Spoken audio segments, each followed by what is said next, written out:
Okay, you ready now? Yeah. Okay. We need a pause before I start so that I can cut the film, you know. All right, go. Hello, everybody, and welcome back to Talk of the Town. I hope you enjoyed my interview with John Nichols over at the Quincy Choral Society. You might notice a change in the set and everything. We got rid of the Christmas decorations, and we're back to the Thanksgiving mode here. You see our pumpkins, huh? Pretty nice. Only the best for our viewers in Milton. And here I am today. Again, my name is Brian Kelley. I'm here with Eileen Maher, the superstar movie reviewer here in Milton. And, oh, I have to add something, Eileen. Yes. I read in the Times they an article about Gone Baby Gone. I read that. Oh my boy, that person was offended by the image of Dorchester that was portrayed. Yeah. Someone should tell her it's only a movie. Well, you know, I read that and I thought, wow, you know, this person really didn't see the film that I saw. They unfortunately focused on just one aspect of the film, and you can't condemn a film simply because it shows what can, you know, potentially be a bad. And it wasn't even the bad part of the town, it was a crime that took place in the town, you know what I mean? So yeah, I read that article and I thought, wow, maybe I should have my review printed alongside it. Well, I don't know, she just got offended. I think she's from Dorchester and you know, she that's okay. felt that people might see it in a negative light, but you know, hey, what are you going to do? I mean, look at all the movies made in New York, in Los Angeles. You certainly can't. New York's been eliminated in a lot of movies. We can't go there anymore. I know, it's not the truth. All right, Eileen, what are we going to talk about? Okay. Oh, what are you going to talk about today? I'm just a heckler in the crowd. Yeah, that's true. I'm going to talk about a lot of things. I saw a couple of things in the theater, saw a couple of things on DVD. But before I start, I just wanted to bring to people's attention, I think I mentioned this last year around this time of the year, Randolph Cinemas does a nice food bank fundraising type thing at this time of the year. And what they do on 4 consecutive Saturdays, starting the Saturday after Thanksgiving, at 10 a.m. they'll show classic, which just means a little bit old. Those are Eileen Maher films. Christmas themed movies. Okay. And it's free to get in. All you have to bring is a non-perishable food donation. So, you know, we'll bring the Kraft macaroni and cheese or a can of tuna. And let me just quickly give you the list. On November 24th, the Saturday after Thanksgiving, is Elf with Will Ferrell. December 1st, It's a Wonderful Life. My favorite. Which is great. Donna Reed. That is probably the most romantic scene, I think, in all of moviedom, when she and Jimmy Stewart with the phone and she's talking to the guy with the plastics. Oh, I love it. I love that. Buy plastics. Scene. Buy plastics. Oh my gosh. December 8th, How the Grinch Stole Christmas with Jim Carrey, and December 15th, White Christmas with Bing Crosby. It's a lot of fun to see these movies on the big screen. I mean, Elf wasn't out all that long ago, but certainly to see It's a Wonderful Life on the big screen, I'm definitely going to be there on December 1st. So that's November 24th, Elf, December 1st, It's a Wonderful Life, December 8th, How the Grinch Stole Christmas with Jim Carrey, and December 15th, White Christmas. This is at Randolph? 10 a.m. I do recommend you get there about 9:15. For It's a Wonderful Life, you better get there at 9, because that one will be completely sold out, no question. The other 3... And you're going to be on the December 1st? I'll definitely be there. So folks, if you'd like to accompany the movie reviewer, we're taking reservations. There'll be many buses outside the studio, if you can find the studio. Yeah, hunt for the studio. So the only one I'd really get there probably around 9:15 would be It's a Wonderful Life. The others you could probably get there about 9:30, 9:45, and get in no problem. But It's a Wonderful Life sells out easily and quickly every year. I don't know how it does when it's available on video. Oh, but there's something about seeing it on the big screen. I saw, what did we see last year? I took the girls, we saw Miracle on 34th Street. I never, my mother's favorite. To see that on the big screen. That was incredible. And what else? A What's Christmas Story. I hate that movie. I saw that. Yeah, he stick the tongue on the pole. What did he stick his tongue to? Yeah, and it froze to the flagpole. I hate about the BB gun and then the leg. Red BB gun. The leg lamp. The leg lamp. Oh, that was a great movie. It's a great one. You Hated didn't like that. it? Oh man, what's the matter with you? Next show, I'll talk a little bit about my favorite Christmas movies. But today, the first one I'm going to start to talk about is in the theaters right now. It's called Dan in Real Life. It's rated PG-13. It was directed by 46-year-old Des Moines, Iowa native Peter Hedges. He also writes screenplays. He wrote About a Boy with Hugh Grant, which was not so bad. He wrote Pieces of April, which also starred Juliette Binoche, who's in this movie. And he wrote one of my all-time favorite films, What's Eating Gilbert Grape. And that was, I think, 19... How come I missed all these films? Where have I been? Oh, this is a great one. I'm going to say maybe late 90s, and it starred Johnny Depp and Leonardo DiCaprio. And Leonardo DiCaprio actually at age 19 was nominated for a Best Supporting Actor in his role in What's Eating Gilbert Grape as Johnny Depp's younger brother. So if you haven't had a chance to see What's Eating Gilbert Grape, I recommend that. Anyway, back to Dan in Real Life. Dan in Real Life, and I'm going to call it Dan in Get Real Life, tells the story of like she Dan, liked it, folks. played sweetly by Steve Carell from The Office, Bruce Almighty, and 40-year-old virgin, not Bruce Almighty, Evan Almighty, and 40-year-old virgin. And Steve Carell's from Concord. Today, I'm going to talk about a lot of performers who come from this neck of the woods. Dan has recently lost his wife and is raising his 3 daughters, 2 teens and 1 preteen, God help him, alone. He writes an advice column and is hopefully about to be syndicated when he takes a trip home for what appears to be a routine family reunion. It seems like they get together often. While spending time with his family, he unwittingly falls in love with his brother's French girlfriend, Anne-Marie, call me Marie, French actress Juliette Binoche, and she is wonderful. Another Johnny Depp film I will recommend with Juliette Binoche is Chocolat. I don't know if you ever saw that. What a nice romantic movie, so get that. So there's 2 I want you to get. Did that take place in Mexico? No. Oh, okay. France. She moves to, maybe, I don't even remember. I saw it in 2000 when it came out, but it's a good movie, Chocolat, with Johnny Depp and Juliette Binoche. Anyway, she's a lovely and loving woman who feels the same way about Dan, but is at first unwilling to hurt Dan's brother, Mitch. And Mitch is played by Dane Cook, another Boston boy who was recently in town filming Bachelor 2 and is actually at the Garden this weekend. This is, what's today, the 15th? So he's at the Garden this Saturday, the 17th. Oh, this will be on after. The Garden. Anyway, he was at the Garden this weekend. He's a stand-up comedian. I'll honestly tell you, well, I'll get to him. The film entertained me while I watched it. I'll have to tell you, I was pleasantly surprised. When I saw the previews, I was like, yeah, Steve Carell, is he, boy, he's in a lot of things right now. Is he overexposed?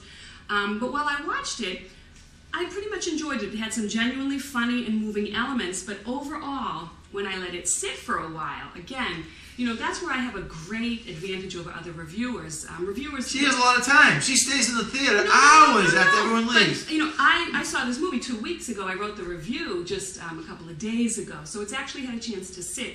If I had gone to this movie and gone home and had to quickly write something and then go and talk about it, it would have been probably a lot better than what I'm going to say. So we kind of need to ask you how long you spend every time, because we're going to get a different perspective. Yeah, that's true. But overall, when I let it sit for a while, it really aggravated me. This is like no large family I have ever met. They are the Waltons on crack, annoying in their perfection. They do crosswords together, put on talent shows, and do aerobics in the front yard in the early morning hours. It's like my family growing up. Yeah, they don't drink much alcohol, never watch TV, forget that then. and don't play video games. They argue only about what's best for Dan. Is he ready yet to get out and meet someone new? They all love him and want him to be happy. When Dan and Marie first meet and briefly get to know each other, instead of letting the actors enjoy a good 10-minute conversation, we get a brief exchange. They meet in a bookstore, they go and get a cup of coffee, and they sit down at a beautiful, oceanfront setting. Perfect opportunity to get to know each other. This is outside the bookstore. They go, they get put a coffee. Bookstore on an ocean. Okay, At the sorry. waterfront, I said. Okay. So they sit down, they start to talk. We get a brief exchange. So they're talking, I think, oh, this will be nice. Then, music overtakes the dialogue, and we are bombarded with the same music video-esque few minutes of them talking, hear what they say, while we listen to some pop crap. I want to hear what these 2 fairly interesting characters have to say to each other that causes them to fall in love so quickly. I mean, they're a little, not that there's not love at first sight. Yeah. I'm just going with you. You stole right out of me. There has to be more than that, especially for people of this age. They're both in their 40s. They've both been around the block. He's got a family. He's been married. There's a lot more than that. There's a lot. It's unless you're just talking about a lustful relationship, which this doesn't appear to be. I want to hear what they have to say. And too many films today, I believe, take the cheap route, and instead of good dialogue, we get some stupid song. Maybe the writers were on strike. No, not yet. Yeah, no. If you want a good romance with great dialogue, I can highly recommend Before Sunrise. It stars Ethan Hawke and Julie Delpy, and it's a beautiful, about 90, 100-minute film of the 2 of them meeting and just spending time talking together. And I really think that that's crucial. So Before Sunrise, get that. On the bright side of this movie... We have to get it before sunrise? No. Okay. On the bright side, Dane Cook, another local boy doing well in show business, I found him likable for the first time. I've seen some of his stand-up, and I don't think he's very funny. But you saw him in one with Jessica Simpson that you told me that you got with... oh, yes. Horrible, right? That was terrible. You know what I'm talking yes, about. Yes, yes. Tall, dark, well, he was on the Red Sox commercials. Yes, I don't know why they had him related with the Red Sox. Well, he's a Boston boy. I don't know if that has something to do with it. But anyway, I've seen some of his stand-up. I don't think he's very funny, but he was probably the most real person in this whole film. So he did better then? Yes, I liked him in this. He was and I mean, I loved Steve Carell because you know what? He's just Mr. Likable. You know, he could just sit there and you could have a camera on his face and I'd probably watch for 15 minutes because he's sweet and likable and lovable. But everything else I didn't really like too much. And wasted as the grandparents in this film are John Mahoney, who you might know as Frasier's dad, Martin Crane, and Diane Wiest, who's a Woody Allen favorite in lots and lots of Woody Allen films. Two incredibly talented people that were really relegated. I mean, like I said, they could have just had a few witty exchanges, completely wasted. So what I'm going to say is wait for the DVD if you really want to see it. It's rated was it PG-13? Is that what I said? I think I said PG-13. Or maybe there was some language in it.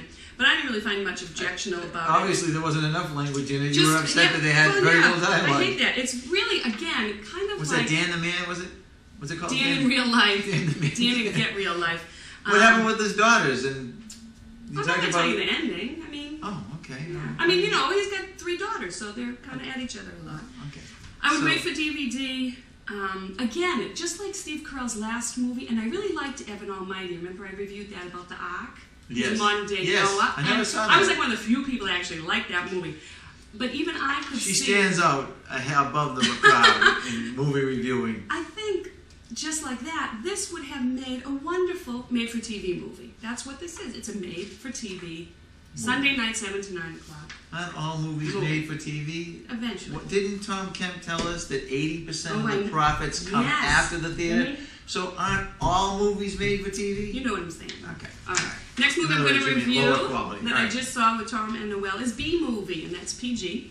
And it's a DreamWorks production. And if you don't know who DreamWorks is, it's DreamWorks SKG. It's Steven Spielberg, Jeffrey Katzenberger, and David Geffen, all big-name entertainment people that in 1998, 1997, somewhere in the late 90s, got together and started their production company together. And I was trying to see what was the first thing that they did, and I think it was Ants. I don't know if you remember that kind of funky movie with Woody Allen and Sylvester Stallone as the animated Ants. They also did Chicken Run. They did all 3 of the Shreks. Did they do Toy Story? No, that's Pixar. Oh, this isn't Pixar. This is not Pixar. This is DreamWorks. Although now it's really starting to get hard to tell which is which. Pixar used to be a real wow. You'd see what was their first one? Toy Story. You'd see Pixar and we'd say that's Pixar. Now Pixar and DreamWorks, the technology is it's almost all the same. And probably my favorite DreamWorks picture that nobody's ever seen is called Spirit, Stallion of the Cimarron, and it's about a beautiful horses. It's about horses, and the soundtrack is by Brian Adams, and there's a beautiful, beautiful song in there with Brian Adams and anyway, tune in next week. That's what I recommend. If you haven't ever seen Spirit, Stallion of the Cimarron, you want to make sure you rent that. So this movie, B-Movie, shows a vast improvement in animation technology, especially how people look. If you look back at Toy Story, I don't remember Toy Story. Of course I do. You know, Buzz Lightyear and Woody. Yes. The people are very freaky in it. They walk stiffly, their eyes are dead, their facial expressions are pretty much absent. It's animated characters, their eyes are dead. Well, it's because it's not true animation. It's I don't know. It's computer generated. Now we're seeing a huge leap forward with how people appear. So they look almost lifelike. Yeah, they're really good. The film was co-written by Jerry Seinfeld, who also plays the star of the movie, Barry B. Benson. He's a B. Barry B. Benson. And it was written also by Spike Feresten. And I don't know if you know Spike Feresten. He has a talk show on late at night. It's called Talk Show with Spike Feresten. Is it called Talk of the Town? He's a West Bridgewater native. So there's a lot of local people this week. B-Movie is reminiscent in many ways of Pixar's beloved Monsters, Inc., in that it tells the story of what it is like to work in a well-oiled machine and just what can happen when the work done by that machine comes to a halt. Barry B. Benson, played by Jerry Seinfeld in his first big role since his show ended, is not as quick as the other bees in the hive to take a job for life. You have to, you go to elementary school for 3 days, you go to high school for 3 days, you graduate, and then you have to pick a job to stay in for life. And he didn't realize that. What do you mean I have to do it for life? He wasn't paying attention. He wants to travel outside the hive, and when he does, trouble ensues. Can't go outside the hive. He meets a lovely, kind human, voiced by Renee Zellweger, and she saves his life. When someone goes to squish him, she saves him, and opens his eyes to the possibilities of life outside the hive.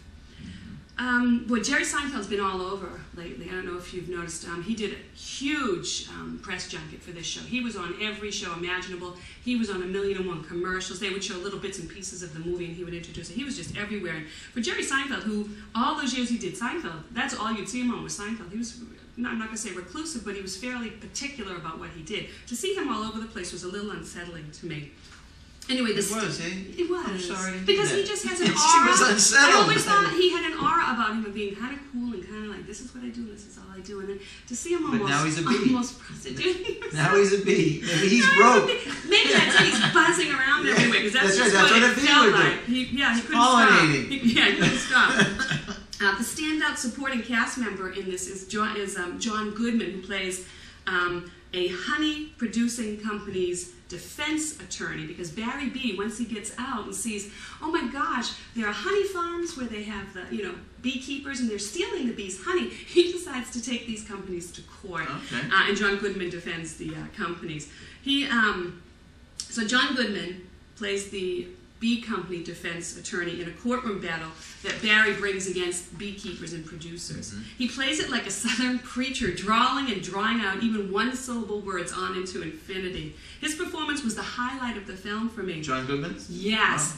Oh, okay. Barry's whining gets a little old after a while. There are a lot of sight gags, lots of Jewish humor, and Barry has doting, loving parents who just want him to settle down. And at the end of the film, it's interesting, Barry flies through a star-shaped, a Star of David kite, signaling his return to his roots. I enjoyed it. I thought there were a couple of really good one-liners in it, although I have to tell you, I had 9-year-old Noelle with me, and she was not impressed. I'd probably recommend you wait for DVD. There were tons and tons of impressive supporting cast. Matthew Broderick plays Barry's best friend. Chris Rock plays a mosquito who gives him advice. Patrick Warburton, I don't know if you know that name, but he played Putty, Elaine's boyfriend in Seinfeld. He plays Renee Zellweger's boyfriend. So, what can I say? I liked it. I sat there, I had a good couple of laughs. We're here, we want to know what you say. That's why these folks are I'm going to say tuning in. 1.5 stars, 1.5 thumbs up. I'm not Two so being sure. the most. There were a lot of young kids in the audience, and I don't think it really captivated them. I think it was an animated movie that really the humor was much more adult, because I just thought it was very funny. All right. Noelle, not so much. All Next, right. I'm going to talk about... Not too much buzz on that bee story.